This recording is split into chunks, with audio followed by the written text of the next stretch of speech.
ಆತ್ಮೀಯ ವೀಕ್ಷಕರೇ, Royson creations YouTube ಚಾನಲ್ಗೆ ನಿಮಗೆ ಸ್ವಾಗತ. ಇಂದಿನ ಈ ವಿಡಿಯೋದಲ್ಲಿ 9ನೇ ತರಗತಿಯ ಸಮಾಜ ವಿಜ್ಞಾನ ಮೌಲ್ಯಾಂಕನ ಪರೀಕ್ಷೆ ಮಾರ್ಚ್ 2024ರ ಪ್ರಶ್ನೆ ಪತ್ರಿಕೆಯ ಉತ್ತರಗಳನ್ನು ಈ ವಿಡಿಯೋದಲ್ಲಿ ತಿಳಿದುಕೊಳ್ಳೋಣ. ಅಂದರೆ ಇಂದು ನಡೆದಂತಹ ನಿಮ್ಮ ಸಮಾಜ ವಿಜ್ಞಾನದ ಪರೀಕ್ಷೆಯ ಉತ್ತರಗಳನ್ನು ನಾವು ಈ ವಿಡಿಯೋದಲ್ಲಿ ತಿಳ್ಕೊಳ್ಳೋಣ. ಯಾರೆಲ್ಲ ಮೊದಲ ಬಾರಿ ನಮ್ಮ ಚಾನಲ್ ನೋಡ್ತಾ ಇದ್ದೀರಾ, ಸಬ್ಸ್ಕ್ರೈಬ್ ಮಾಡಿ ಹಾಗೂ ನಿಮ್ಮ ಫ್ರೆಂಡ್ಸಿಗೆ ಶೇರ್ ಮಾಡಿ. ಫಸ್ಟ್ ಮೇನ್, ಪ್ರತಿ ಅಪೂರ್ಣ ಹೇಳಿಕೆಗೆ 4 ಆಯ್ಕೆಗಳನ್ನು ನೀಡಲಾಗಿದೆ. ಸರಿಯಾದ ಉತ್ತರವನ್ನು ಆರಿಸಿ ಅದರ ಕ್ರಮಾಕ್ಷರದೊಂದಿಗೆ ಬರೆಯಿರಿ. 8 ಪ್ರಶ್ನೆಗಳಿರ್ತವೆ. ಮೊದಲನೇ ಪ್ರಶ್ನೆ, ಪ್ರವಾದಿ ಮೊಹಮ್ಮದರ ಉತ್ತರಾಧಿಕಾರಿ ಯಾರು? ಸೊ ಇಲ್ಲಿ 4 ಆಪ್ಷನ್ ಅಲ್ಲಿ ಅಬ್ರಹಾಂ ಪ್ರವಾದಿ ಮೊಹಮ್ಮದರ ಉತ್ತರಾಧಿಕಾರಿಯಾಗಿರ್ತಾರೆ. ಎರಡನೇ ಪ್ರಶ್ನೆ, ಸರಣಿಯ ಪದ್ಧತಿ ಪ್ರಾರಂಭಿಸಿದವರು ಯಾರು? ಸೊ ಸರಣಿಯ ಪದ್ಧತಿಯನ್ನು ಪ್ರಾರಂಭಿಸಿದವರು ಶ್ರೀಮಂತ ಶಂಕರದೇವ. ಹಾಗಾಗಿ ಆಪ್ಷನ್ ಎ ಸರಿಯಾದಂತಹ ಉತ್ತರ. ಮೂರನೇ ಪ್ರಶ್ನೆ, ಪ್ರತಿ ವರ್ಷ ನವೆಂಬರ್ ತಿಂಗಳ 3ನೇ ಶನಿವಾರ ಏನಾಗಿರುತ್ತೆ ಅಂದರೆ ಅದು, ಸೊ ಈ ಕೊಟ್ಟಿರೋ 4 ಆಪ್ಷನ್ ಅಲ್ಲಿ ಪ್ರಾದೇಶಿಕ ಸೇನಾ ದಿನವಾಗಿ ಆಚರಿಸ್ತಾರೆ. ಹಾಗಾಗಿ ಆಪ್ಷನ್ ಎ ಪ್ರಾದೇಶಿಕ ಸೇನಾ ದಿನವಾಗಿದೆ. 4ನೇ ಪ್ರಶ್ನೆ, ಇವುಗಳಲ್ಲಿ ಯಾವುದು ಅವಿಭಕ್ತ ಕುಟುಂಬದ ಲಕ್ಷಣವಾಗಿದೆ? ಸಂಕೀರ್ಣತೆ, ಆಧುನಿಕತೆ, ಸ್ವಯಂಪೂರ್ಣತೆ, ಚಿಕ್ಕ ಗಾತ್ರ. ಸೊ ಅವಿಭಕ್ತ ಕುಟುಂಬ ಅಂತ ಹೇಳಿದ್ರೆ ಅದು ಸ್ವಯಂಪೂರ್ಣತೆ. ಸೊ ಎಲ್ಲ ಒಟ್ಟಾಗಿ ಜೀವಿಸುವಂಥದ್ದು. Option C is the right answer. 5ನೇ ಪ್ರಶ್ನೆ, ಹಾಸನ, ಸಕಲೇಶ್ಪುರ, ಮಂಗಳೂರು ನಡುವೆ ಸಂಪರ್ಕ ಕಲ್ಪಿಸುವ ಘಾಟಿ ಯಾವುದು? ಚಾರ್ಮುಡಿ ಘಾಟಿ, ಶಿರಾಡಿ ಘಾಟಿ, ಆಗುಂಬೆ ಘಾಟಿ, ಹುಲಿಕಲ್ ಘಾಟಿ. ಸೊ ಹಾಸನ, ಸಕಲೇಶ್ಪುರ ಅಂತ ಮಂಗಳೂರು ಬಂದರೆ ಅದು ಶಿರಾಡಿ ಘಾಟಿ ಆಗಿರುತ್ತೆ. ಹಾಗಾಗಿ ಶಿರಾಡಿ ಘಾಟಿ is the right answer. Next 6ನೇ ಪ್ರಶ್ನೆ, ಕರ್ನಾಟಕದ ನಯಾಗಾರ ಎಂದು ಕರೆಯಲ್ಪಡುವ ಜಲಪಾತ. ಸೊ ಕರ್ನಾಟಕದ ನಯಾಗಾರ ಅಂತ ಹೇಳಿ ಕರೆಯೋದು ಗೋಕಾಕ್ ಜಲಪಾತವನ್ನ ಮಕ್ಕಳ. ಹಾಗಾಗಿ ಆಪ್ಷನ್ ಸಿ ನಲ್ಲಿರುವ ಗೋಕಾಕ್ ಜಲಪಾತ ಅಂತ ಬರೆದಿದ್ರೆ ನಿಮಗೆ 1 ಅಂಕಗಳು ಸಿಗ್ತವೆ. ನೆಕ್ಸ್ಟ್ 7ನೇ ಪ್ರಶ್ನೆ, ನಿರ್ವಹಣೆ ಎಂಬುದು ಬೇರೆಯವರಿಂದ ಕೆಲಸವನ್ನ ಮಾಡಿಸುವ ಒಂದು ಕಲೆಯಾಗಿದೆ ಎಂದವರು ಯಾರು? ಸೊ ಆ ರೀತಿ ಹೇಳಿದವರು ಹೆನ್ರಿ ಫಯೋಲ್. ಹಾಗಾಗಿ ಆಪ್ಷನ್ ಎ ನಲ್ಲಿ ಇರುವಂತಹ ಹೆನ್ರಿ ಫಯೋಲ್ ಅಂತ ನೀವು ಆನ್ಸರ್ ಬರೆದಿದ್ರೆ 1 ಅಂಕ ಮಕ್ಕಳ. 8ನೇ ಪ್ರಶ್ನೆ, ಭಾರತದಲ್ಲಿ ಹೊಸ ಆರ್ಥಿಕ ನೀತಿ ಜಾರಿಗೆ ತಂದ ವರ್ಷ 1991. ಸೊ ಹಾಗಾಗಿ ಆಪ್ಷನ್ ಬಿ ಸರಿಯಾದ ಉತ್ತರ. ಸೆಕೆಂಡ್ ಮೇನ್, ಈ ಪ್ರಶ್ನೆಗಳಿಗೆ ಒಂದೊಂದು ವಾಕ್ಯದಲ್ಲಿ ಉತ್ತರಿಸಿ. ಇಲ್ಲಿ 8 ಪ್ರಶ್ನೆಗಳಿದಾವೆ.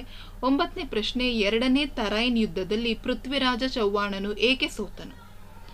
2ನೇ ತರೈನ್ ಕದನದಲ್ಲಿ ಜಯಚಂದ್ರನು ಮೋಸ ಮಾಡಿದ್ದರಿಂದ ಪೃಥ್ವಿರಾಜ 2ನೇ ತರೈನ್ ಯುದ್ಧದಲ್ಲಿ ಸೋಲ್ತಾನೆ. 10ನೇ ಪ್ರಶ್ನೆ, ರಾಷ್ಟ್ರೀಯ ಭಾವೈಕ್ಯತೆ ಎಂದರೇನು? ಒಂದು ಜನಾಂಗ ಇನ್ನೊಂದು ಜನಾಂಗದೊಂದಿಗೆ ದ್ವೇಷ ಹೊಂದದೆ ರಾಷ್ಟ್ರದ ಜನ ನಾವೆಲ್ಲ ಒಂದೇ ಕುಟುಂಬದವರು ಎಂದು ತಿಳಿಯುವುದನ್ನು ರಾಷ್ಟ್ರೀಯ ಭಾವೈಕ್ಯತೆ ಅಂತ ಹೇಳಿ ಕರೀತಾರೆ. 11ನೇ ಪ್ರಶ್ನೆ, ಆಹೋಮ್ ರಾಜವಂಶ ಸ್ಥಾಪಕ ಯಾರು? ಚಾಲುಂಗ್ ಸುಕಾಫನ್ ಆಹೋಜ್ ರಾಜವಂಶದ ಸ್ಥಾಪಕ. 12ನೇ ಪ್ರಶ್ನೆ, ಭಾರತೀಯ ನೌಕಾದಳದ ತರಬೇತಿ ಕೇಂದ್ರವನ್ನು ಹೆಸರಿಸಿ. ಸೊ ಭಾರತದ ನೌಕಾದಳದ ತರಬೇತಿ ಕೇಂದ್ರ ಬೆಂಗಳೂರು, ನವದೆಹಲಿ ಅವೆರಡು ಸ್ಥಳಗಳಲ್ಲಿ ಇದ್ದಾವೆ. 13ನೇದು, ಸಾಮಾಜೀಕರಣ ಎಂದರೇನು? ಮಗುವು ಬೆಳೆದು ಕ್ರಮೇಣ ಸಾಮಾಜಿಕ ವ್ಯಕ್ತಿಯಾಗಿ ರೂಪುಗೊಳ್ಳುವುದಕ್ಕೆ ಸಾಮಾಜೀಕರಣ ಅಂತ ಹೇಳಿ ಕರೀತಾರೆ ಮಕ್ಕಳ. 14ನೇ ಪ್ರಶ್ನೆ, ದ್ವಿತೀಯ ಆರ್ಥಿಕ ವಲಯವನ್ನ ಹೇಗೆ ತಯಾರಿಕಾ ವಲಯ ಎಂದು ಕರೆಯುತ್ತಾರೆ? ಯಾಕೆಂದ್ರೆ ಕಚ್ಚಾ ವಸ್ತುಗಳನ್ನ ಸಿದ್ಧ ವಸ್ತುವನ್ನ ಮಾಡುವುದರಿಂದ ಕೈಗಾರಿಕಾ ವಲಯವನ್ನ ತಯಾರಿಕಾ ವಲಯ ಅಂತ ಹೇಳಿ ಕರೀತಾರೆ. ನೆಕ್ಸ್ಟ್ 15ನೇದು, ಕರ್ನಾಟಕದ ಹೆಬ್ಬಾಗಿಲು ಎಂದು ಕರೆಯಲ್ಪಡುವ ಬಂದರು ಯಾವುದು? ಅದು ನವಮಂಗಳೂರು. 16ನೇ ಪ್ರಶ್ನೆ, ಕರ್ನಾಟಕದ ಬ್ಯಾಂಕಿಂಗ್ ಉದ್ಯಮದ ತೊಟ್ಟಿಲು ಎಂದು ಕರೆಸಿಕೊಂಡಿರುವ ಜಿಲ್ಲೆಗಳು ಯಾವ್ಯಾವು? ಸೊ ಉಡುಪಿ ಮತ್ತೆ ಮಂಗಳೂರು ಜಿಲ್ಲೆಗಳನ್ನು ಕರ್ನಾಟಕದ ಬ್ಯಾಂಕಿಂಗ್ ಉದ್ಯಮದ ತೊಟ್ಟಿಲು ಅಂತ ಹೇಳಿ ಕರೀತಾರೆ. ಇದಿಷ್ಟು ನಿಮಗೆ 1 ಅಂಕದ ಪ್ರಶ್ನೆಗಳಾದ್ರೆ, ನೆಕ್ಸ್ಟ್ 3rd ಮೇನಲ್ಲಿ 2 ಅಂಕದ ಪ್ರಶ್ನೆಗಳು ಬರ್ತವೆ. 2ರಿಂದ 4 ವಾಕ್ಯಗಳಲ್ಲಿ ಉತ್ತರಿಸಿ. 17ನೇ ಪ್ರಶ್ನೆ, ಯುರೋಪ್ ಪುನರುಜ್ಜೀವನವನ್ನ ಹಲವು ಅಂಶಗಳಿಂದ ಪ್ರಭಾವಿತವಾಗಿದೆ, ದೃಢೀಕರಿಸಿ. ಸೊ ಯಾವ ರೀತಿ ಅಂತ ಹೇಳಿದ್ರೆ 1453ರ ಕಾನ್ಸ್ಟಂಟಿನೋಪಲ್ ನಗರ ಪತನಗೊಳ್ಳುತ್ತೆ, ಮತ್ತೆ ಉಳಿಗಮಾನ್ಯ ಪದ್ಧತಿ ಅವನತಿಯಾಗ್ತದೆ, ಭೌಗೋಳಿಕ ಸಂಶೋಧನೆ ಪ್ರಾರಂಭವಾಗ್ತವೆ. ಸೊ ಇದಿಷ್ಟು ಯುರೋಪ್ನ ಪುನರುಜ್ಜೀವನ ಅಂತ ಹೇಳಲಿಕ್ಕೆ ದೃಢೀಕರಿಸುವಂತಹ ಅಂಶಗಳಾಗಿವೆ. 18ನೇ ಪ್ರಶ್ನೆ, ಗೃಹ ರಕ್ಷಕ ದಳ ಸಲ್ಲಿಸುವ ಸೇವೆಗಳು ವಿವರಿಸಿ.